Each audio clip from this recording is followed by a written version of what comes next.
अस्सलाम वालेकुम। आपको यहाँ पे ताज़ा तरीन और अहम ब्रेकिंग न्यूज़ से आगाह करते चलें।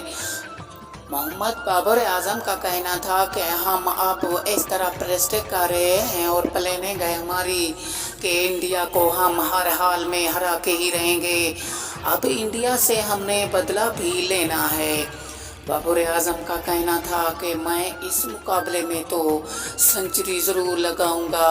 इंडिया इस गलत फहमी में ना रहे कि मैं पहले की तरह जल्दी बोल्ड हो जाऊंगा। बाबर आजम का कहना था कि शहीनों ने पूरी तरह से तैयारी कर ली है भारत को हराने की। कल को बड़ा मुकाबला है और ये मुकाबला शहीन ज़रूर जीतेंगे और इंडिया को बाहर करेंगे। 2021 एशिया कप जो